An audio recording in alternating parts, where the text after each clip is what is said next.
Contestant number 3, Deborah Wiener. The art of being a great audience member. The art of being a great audience member, Deborah Wiener.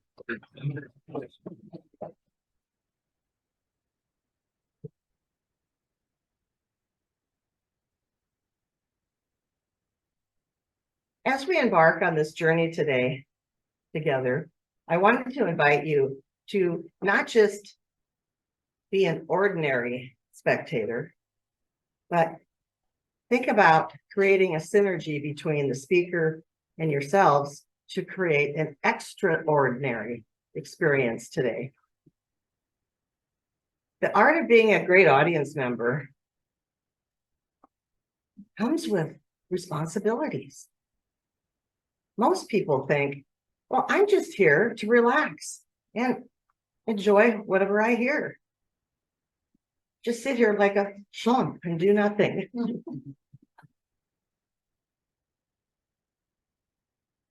There's responsibilities that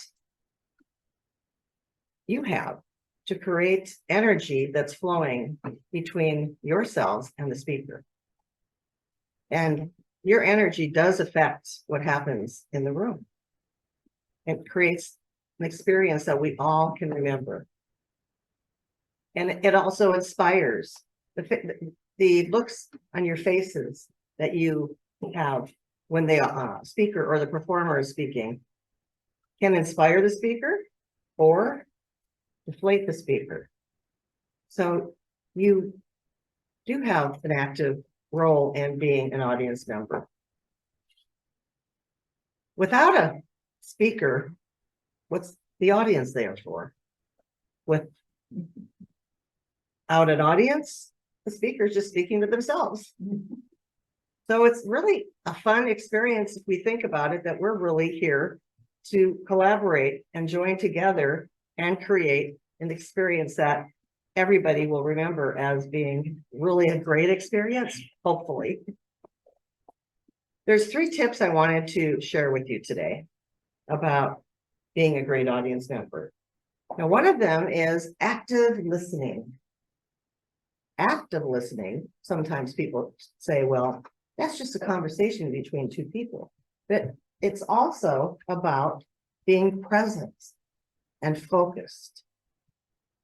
In our active daily lives, how many of you, just are multitasking and not really paying attention to one thing?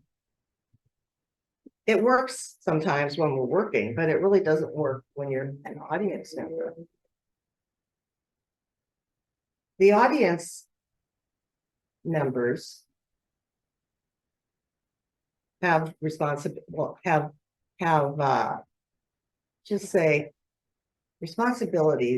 to pay attention to the speaker.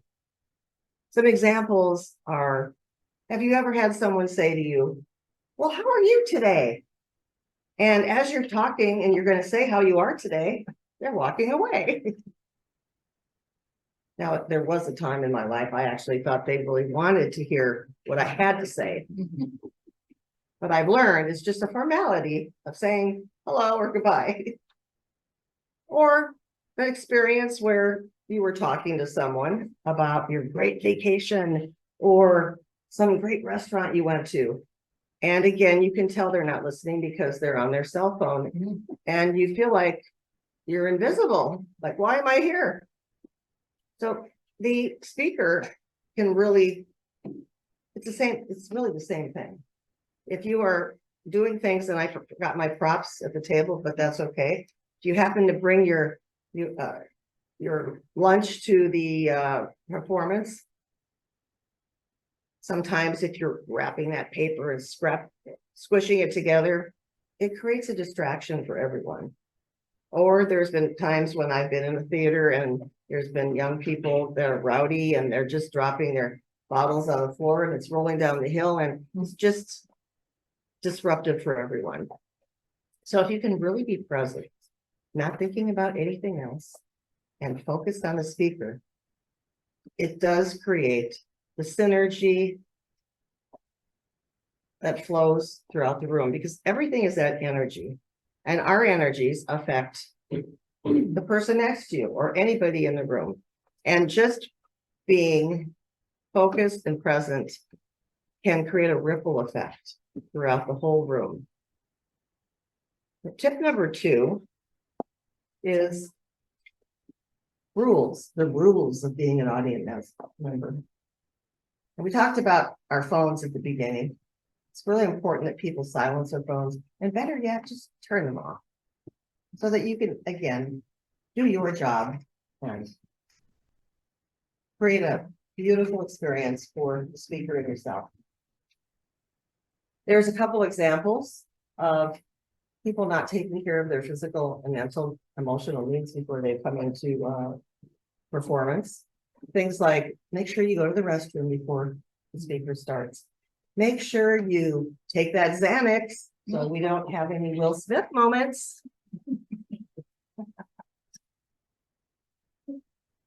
Make sure that you understand that the speaker is the center of the universe at the moment, not you. It's not the time to be taking selfies and so that you can post them when you're finished, or even post them while the speaker is speaking. Responsibilities of being a positive, well, that's of being a positive, let's say, example, role model for everyone, so that the experience is something that everybody will remember. So I invite you today to not just be an private member, a single sole person just sitting there in the audience, but to create some enthusiasm and excitement and smiling on your face so that when the speaker's speaking, she or he can see it and be inspired to keep going, and everyone will feel that this was the best performance of their life, as well as the speaker or performer. The best gift that you can give an audience is the gift of applause. And I know that there were so many things I talked about today. It's really hard to remember everything sometimes for people, but I have faith in you and I know you can do it. So let's give the speaker the best gift of their life and applause, the best applause you've given anyone in your life.